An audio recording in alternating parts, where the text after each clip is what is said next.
Hello and welcome to BCM241 Media Ethnographies.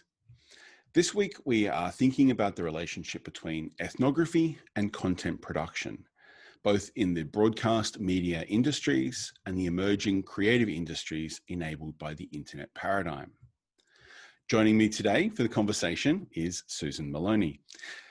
It's brilliant to have Susan teaching into this subject, and she's provided a massive level of support, including authoring the wonderful Green Book tutorial guides in the Moodle page. And Susan has also done a huge amount of work in this subject previously and populated an incredible amount of material in the Moodle page. Susan has been infinitely patient with me as I tackle the design for this subject. And as you may know from her bio on the Moodle page, Susan has previously worked in advertising and video production. She's worked with international clients like Intel, Cisco, Hewlett-Packard, and Chrysler. And she also has experience with television production. Welcome, Susan. Hello. Hi. So today, Chris, that was a lovely introduction. Oh no, it's brilliant to be able to have this kind of conversation with you. Do you want to tell us just a little bit about your kind of professional experience with ethnography in your career? Sure. At the time, I was not necessarily actually aware that it was ethnography that I was doing. And I often look back now and think back to the practices that I was employing at the time, and a lot of the research that we were undertaking was actually ethnographic. So whether that's preparing to pitch to land a new account, or to write a script, or to research on behalf of your client, or to create a story, a documentary, or web content for a client. You mentioned interview there. We haven't talked a lot about interviewing as an ethnographic technique, but obviously it's one of the core foundations of ethnography. And I like how you mentioned there that it was both that kind of ethnographic practices made part of the content layer, but also all of the background stuff that would lead to the content layer. Do you have a kind of favorite instance or a memory that is very clear where this kind of practice helped you create? Yeah, memorably, a TV pilot that I worked on, the corporation that I was working for, we set out to attract an author who'd written a book of inspirational stories. And so first we had to speak to her about her book and the stories within the book. And we won a contract with her.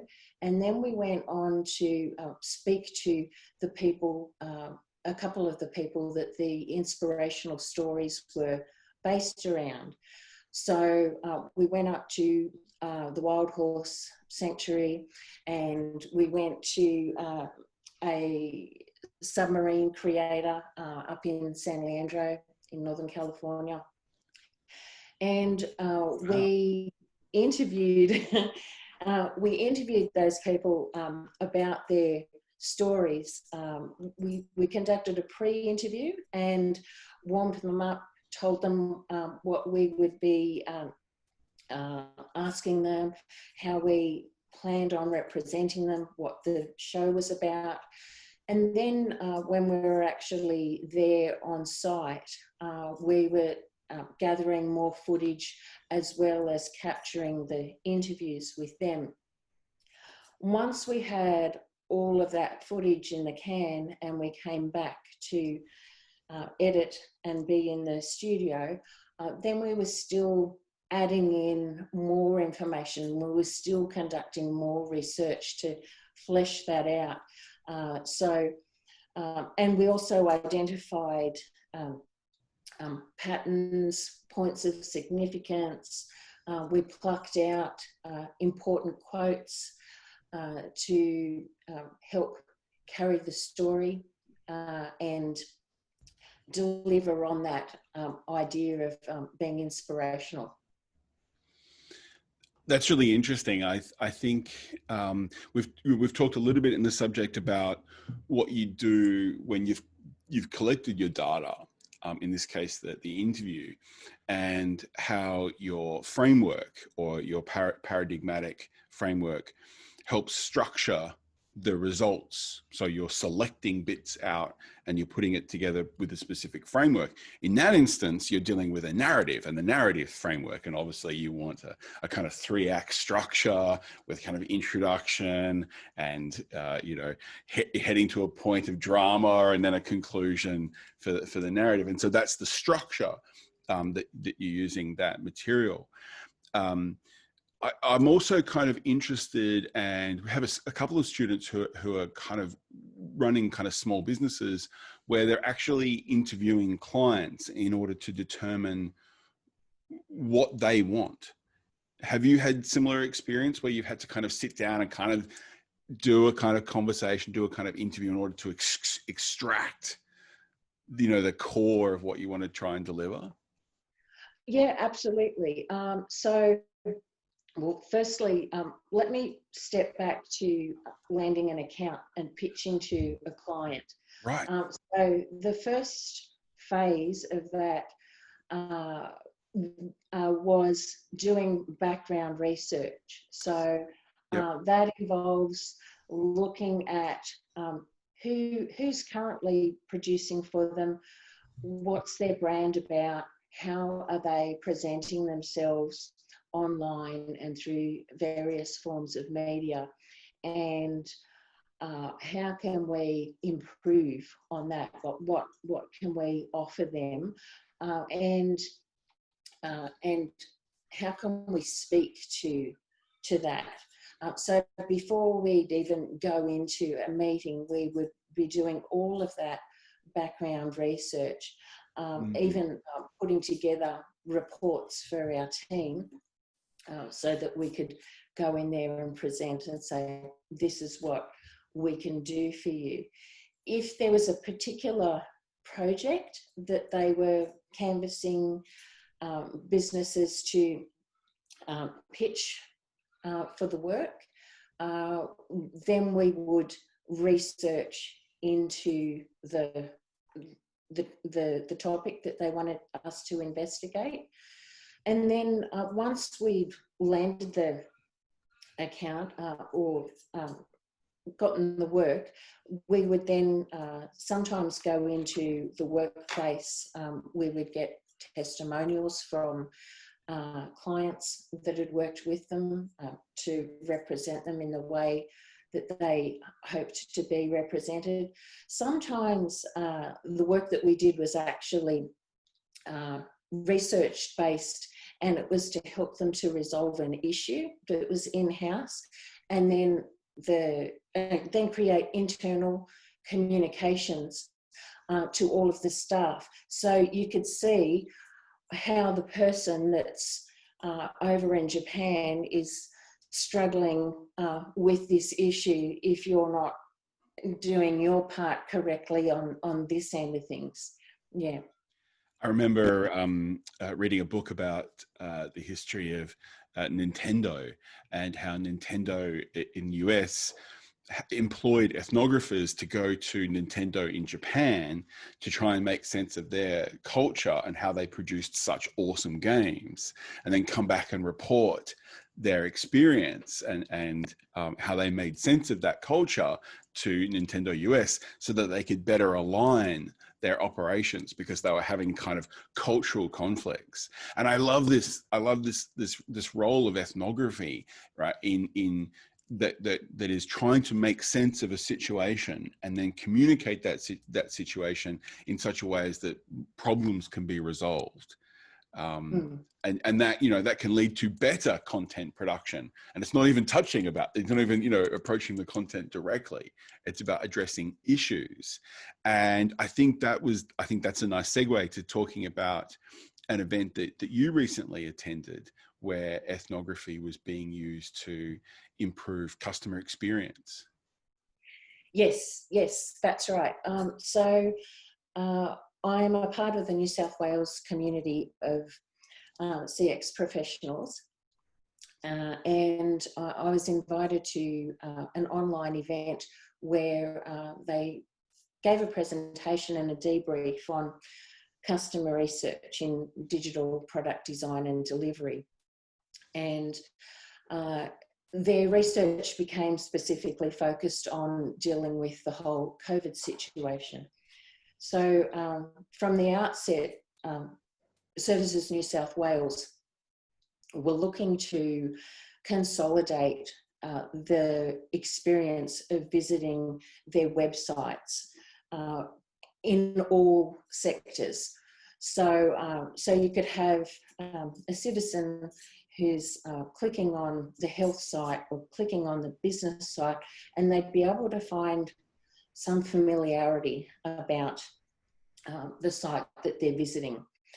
But as I mentioned, because of the whole COVID situation, they then had to be fast and agile and adapt to the needs of the community at the time. So they combined quantitative and qualitative research to achieve that. And what they did was they used Facebook. So they didn't just look at numerical data like the thumbs up and thumbs down and how many clicks, but they did use that as well.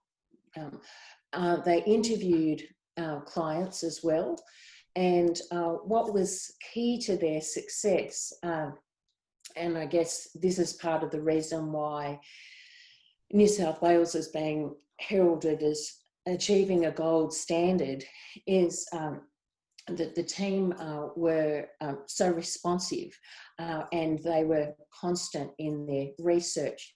What they discovered pretty early on was that Australians were most concerned with economic impact, potential for recession, health services being unavailable, its impact on jobs, and being infected by COVID-19 was actually only a secondary concern. Yeah.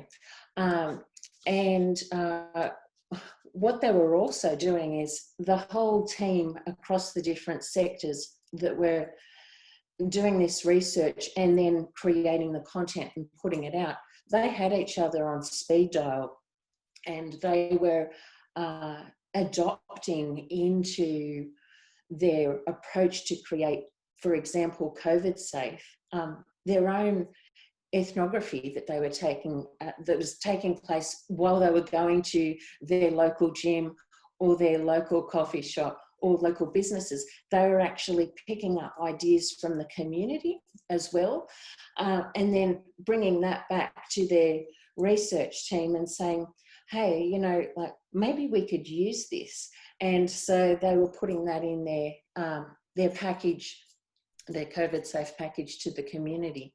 Yeah. Direct observation. Yeah. Brilliant. I really like this approach, particularly the involvement of interviews. I think our university has been trying to be very proactive in responding to students' needs during this time, but I think a lot of us are feeling survey fatigue, because it's just Likert scales and ticking boxes and off it goes, and it gets turned into quantified data, and it's not truly about the experience from the individual's perspective. And so you lose a huge amount of fine-grained, really important observational and experiential information that just gets translated into stats and statistics. Now, those are important for sure, but when you combine that with actually reflecting on what people are actually doing and actually experiencing, as you said, you know, I mean, of course, you know, I mean, with the COVID, right? The infection rates, that's everywhere. You hear that data everywhere. But what do you do about that is much harder information to find. And so, of course, that should be up front on these kinds of service-related pages. So I just think that's fascinating. And if anyone missed it, CX stands for customer experience or client experience, doesn't it? Yes. I just think this is really great, and I'm so encouraged by the fact that as you said, the Services New South Wales have had that, you know, that gold standard because of their approach and because they've been listening and observing and participating with people. Not just going, okay, people are giving the thumbs up, you know, or, you know, how many interactions on this page today, right? Yeah, yeah, they were actually reading through the Facebook comments, all the feedback that they were getting, you know. So they were getting comments, for example, like give easily accessible advice on coronavirus payments for small business, you know. So yeah, rather than trying to count clicks. Exactly. Yeah.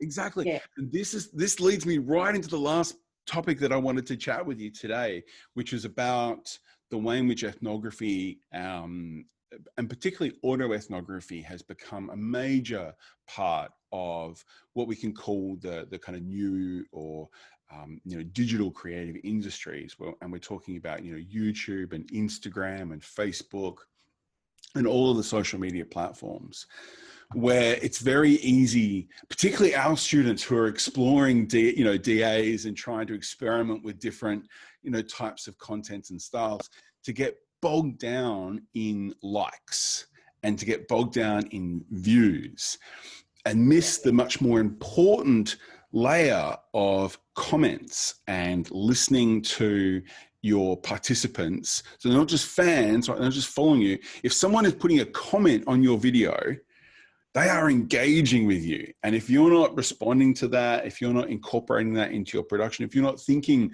reflectively about the feedback that you're getting qualitatively, you're going to miss enormous amounts of opportunity to create really interesting content for the audience that you already have and could have in the future.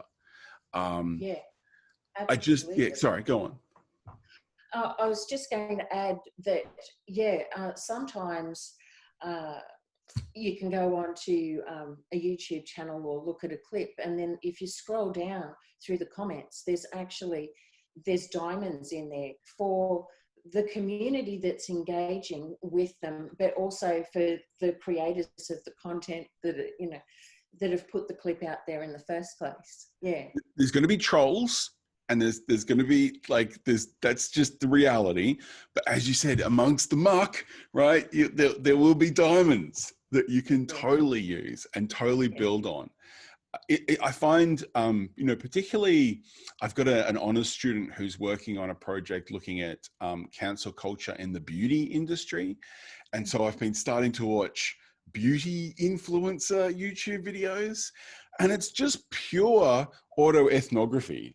Like, it's just pure, this is what's happening in my life. This is me. Okay, yes, I've got a product to sell, but that's not really the content of the video. The content is my experience with this product.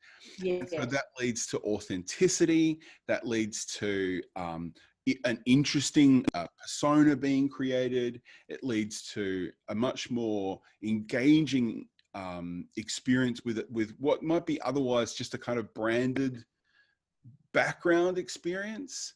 I also see this a lot on Twitter, right? Where we see brands becoming personas. Like, are you familiar with the Wendy's Twitter account? No. Right. No. So the Wendy's Twitter account is this fast food chain in the US. Yeah. But and you don't know who's operating the Twitter account, but they're using memes and they're engaging in politics and they're you know, they're having fun with their competitors. It's an engaged and interesting experience. It's not just it's not just traditional broadcast media branding and advertising anymore. Yeah. And we're even starting to see this in Twitch, live streaming, which is like probably the cutting edge of kind of current auto ethnographic techniques, is this just broadcasting yourself to the world, which can be quite intimidating. I find this hard enough, let alone streaming. Yeah. Yeah. I can just, if I can just add on to your remark about Twitter, I'm a tennis fan, and I try and watch all of the tennis opens, and in particular, of course, the Australian Open, because here we are. And yeah, I catch myself reading the Oz Open Twitter feed, and and I think, oh, this isn't the same person as last year,